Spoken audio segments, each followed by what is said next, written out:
Well, Meredith, we know each other, and but the way we usually start a CBT session is to set an agenda.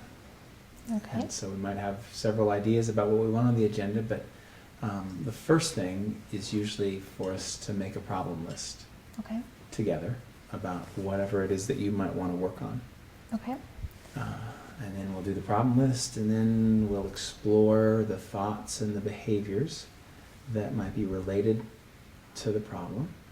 And hopefully by the end of our time together, we'll have a clearer idea about what's causing the problem and some ideas about how to maybe change things. Sounds good. All right. So, one thing that I've been noticing lately is that I have a tendency to kind of hang back in groups. Mm-hmm. And I tend to observe instead of participate. Okay. And a lot of times I get really nervous when I feel like I'm expected to speak up. And I want to speak up, but I kind of feel like I freeze. Okay. And so in particular then, in groups, the setting is big groups, little groups, does it matter? It doesn't matter a whole lot, but generally I guess medium size, like, you know, in classes that I Okay. have. So Yeah. I usually like maybe 12 people or so relatively small, medium, I don't know what size that is. Okay. And so, but in your head, you probably would say, I would like to speak up, but for some reason you feel inside some anxiety or nervousness about that? Definitely. Okay.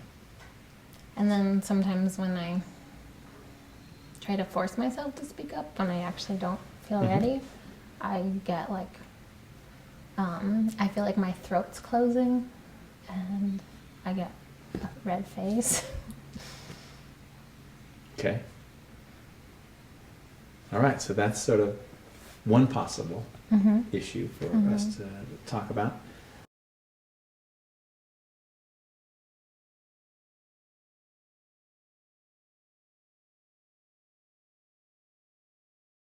Could you maybe give me a specific example of a particular group situation, very as recent as you can, where you had this feeling of hanging back and maybe some fear of evaluation? So in my statistics class, each week we have it's called an inclusion activity. And generally, I guess it's supposed to help people feel like the group's more cohesive and included. Okay. But I usually experience it as the opposite. So there's usually a task at the beginning of each class of like, take off your shoe and talk about the most interesting place your shoe has been. Stuff like this. In stats. Yeah. Okay. That usually I get really nervous and I feel like I can't think of anything to say, and I feel like I usually end up saying something really awkward or lame, and I just don't feel good about it. Like I feel... Yeah. Can you give me that specific example of the recent time when maybe, and what you said too, including sort of the beginning, what happened, and then how it ended?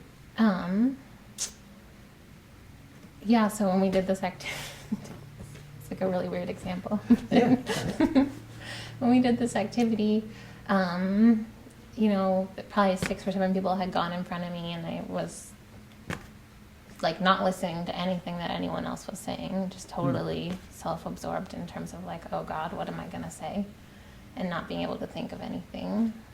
And then when it was my turn, I was wearing a pair of shoes that like are kind of like they have lace on them. And so I took it off and I said, I like these shoes because I get cool tan lines from them. So I didn't even really answer the question. That was like, where have these shoes been? Or like the coolest place these shoes have been, or something like that. And then after I went, I didn't really listen to anything else anyone said because I was still like stuck on why didn't I answer the question, and just kind of feeling awkward. Okay. So what I'm doing here is I've got several columns that I'm building. And the first one is you're in the stats class and you're going through an inclusion activity. And the second one is the thoughts that you're having. Okay, what thoughts are going through your mind. And the thoughts are, oh God, what am I going to say? Those are the early thoughts. And then maybe the later thoughts are, why didn't I even answer the question? Yeah, and like, why can't I ever be articulate? Okay. Why can't I ever be articulate? Okay. And then our third column are the emotions that you might be feeling. And so as you're in that situation and people are taking their turn, the teacher says you're doing the inclusion activity. People are taking their turns, and what are you feeling? How would you describe your emotional state? Nervous.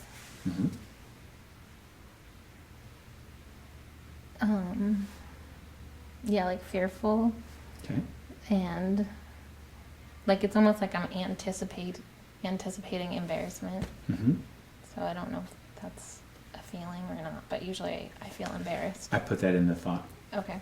column just because it seems like the anticipation of it is probably a thought, but embarrassment when you're in the middle of it is probably a feeling. Does that make sense? And then so I got nervous, fearful, embarrassed as the emotions, and on a scale of 0, not at all, 100 being the most of that feeling you could ever have, how would you rate? Let's get rid of nervous because it's sort of covered by fearful.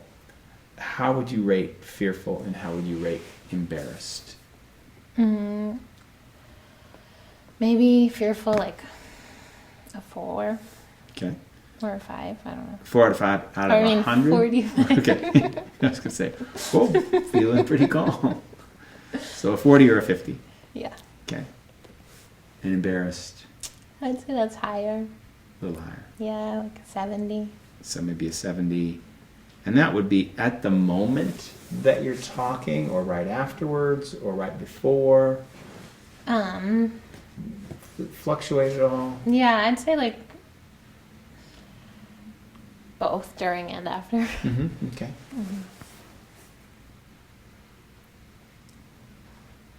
Okay, so during and after. All right, and so the cognitive approach to thinking about what's going on is that it's not the situation that causes the emotional reaction, but it's what you're thinking that causes the emotional reaction.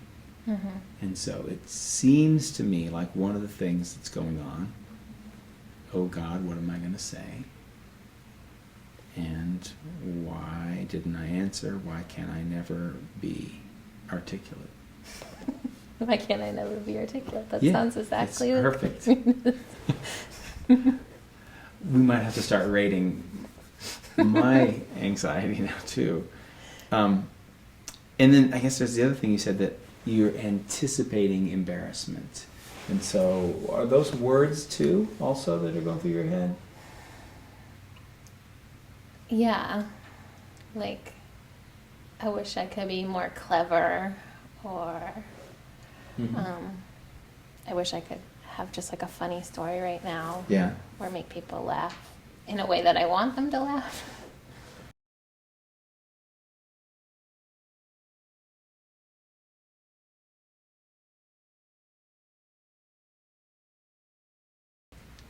And one of the things I'm doing now is, a lot of times when you think about the thoughts that trigger the emotions, these are the thoughts that we would categorize as a little less helpful, okay? Kind of unhelpful thoughts.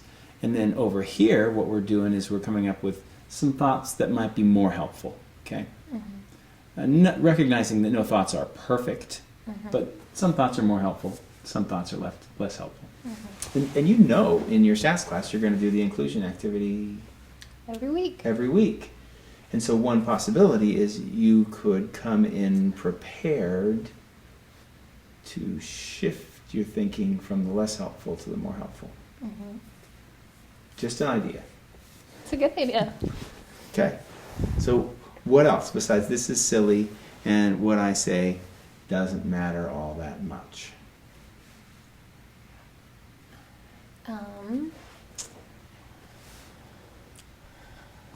I can be clever sometimes. I can be clever sometimes. Good. That's sort of a counter to the why can't I ever be articulate? Yeah. Or why can't I never be articulate? Either way you say it.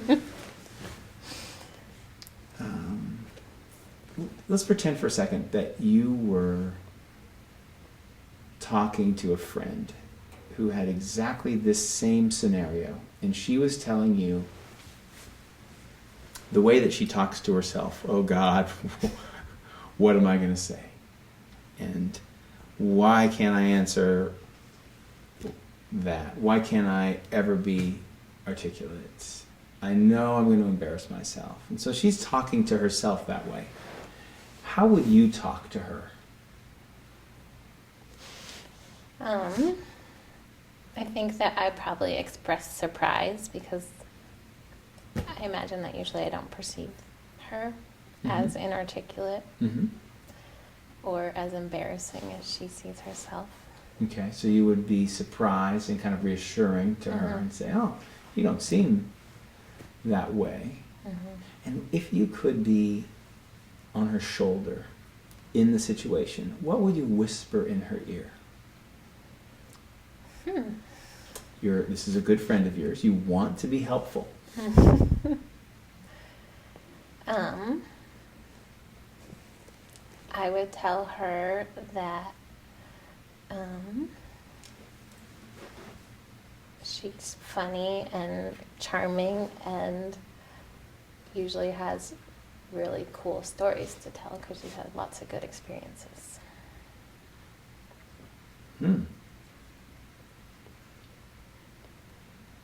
So you'd be sitting on her shoulder saying things like, you are funny and charming and you have cool stories to tell.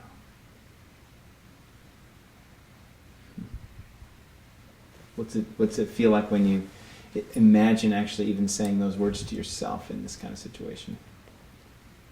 I mean, it sounds pretty ideal, but it sounds really far away from my current experience. It's not what you're whispering in your own ear. No. What would stop you from actually doing this? From talking to yourself just like you would talk to a good friend?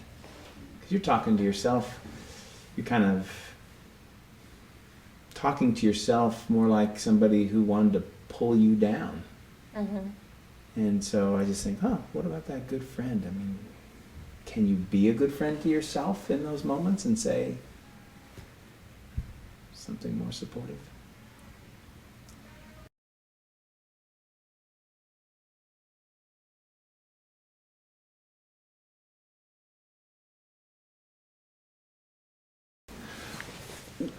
You are pretty successful in a variety of different things in your life, right? And so if you take one of those examples and you kind of break it down,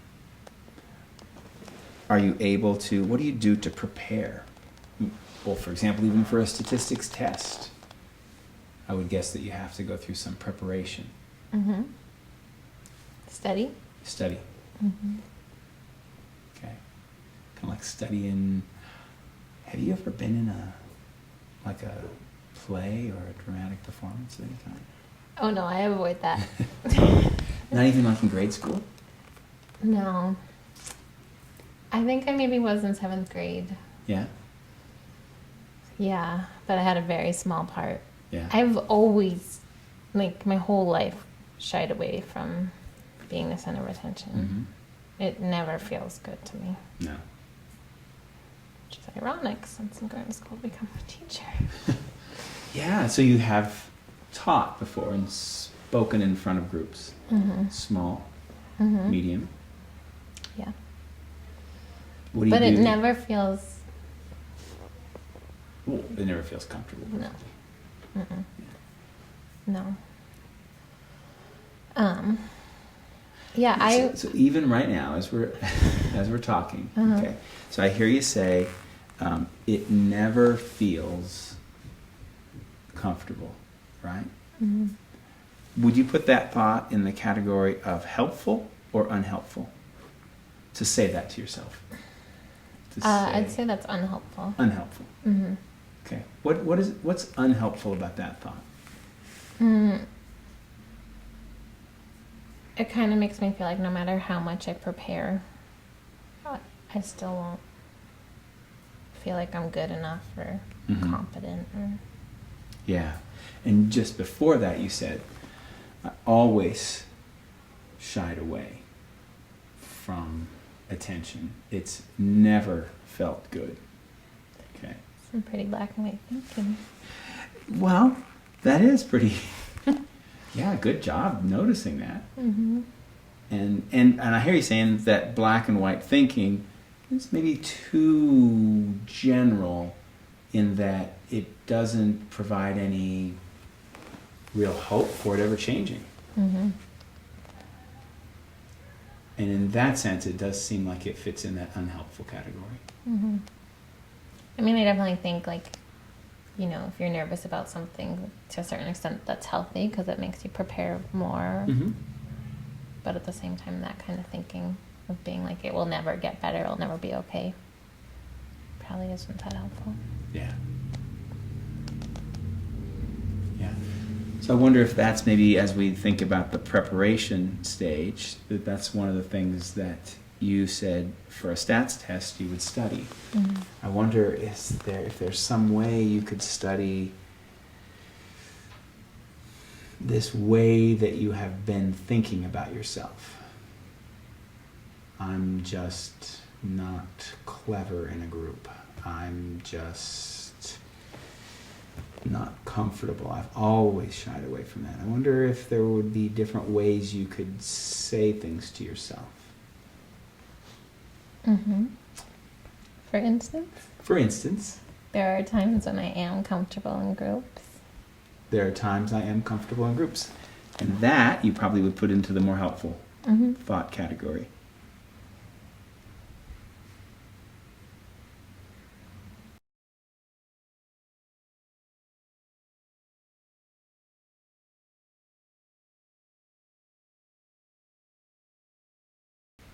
So it seems like you've got this sort of circle of thinking in there that takes you down into a negative place, that the embarrassment kind of starts this negative spiral, takes you downward to, you're probably not consciously thinking, I'll be alone and unhappy, but somehow it's related. People will think you're stupid, they won't want to be around you. Mm-hmm. Mm-hmm. Yeah, and I feel like I, like, not really on purpose, but like I end up doing things to like make myself not seen, like kind of invisible. Mm-hmm. And then usually I don't feel like that's as rewarding when I feel engaged and involved in a group. It kind of backfires and you probably feel more lonely and unhappy based on withdrawing and being more invisible. Mm-hmm. Definitely. Mm-hmm. And so you hold that belief of, if I do something embarrassing, it will go down that spiral, I'll be alone and unhappy, despite the fact that you told me just a couple minutes ago that you had a very embarrassing experience that now has added to your repertoire as a good storyteller. It's another story you can tell. Mm-hmm. Yes. So you can see that I'm questioning the evidence, and I wonder if you are questioning it too, or if you're just thinking, I better go along with this for now. No, I definitely think that you're right. I just like hearing you say that I'm a good storyteller. That's so not my experience. I don't think I'm a good storyteller, Yeah. so it's hard for me just to say sure. But I agree with the evidence part. There is evidence that you have told some good stories. Yes, I'm not sure you would conclude that therefore makes you a good storyteller. exactly. Mm-hmm. So sometimes you are a good storyteller, and sometimes you're a less good storyteller. Mm-hmm. Mm-hmm. So I can hear you. It sounds like you're very careful about coming to any positive conclusions about yourself, but you're much less cautious. You're much less cautious. You're more of a risk taker when it comes to jumping to negative conclusions about yourself. Would you say that's? Mm-hmm. Yeah, I would say that's accurate. And so as we kind of head down, sort of toward the end of our meeting today, I'm thinking about, well, what might be some useful things for you to try, experiment with, to see if it's helpful for you in coping with this situationally based problem. Mm-hmm.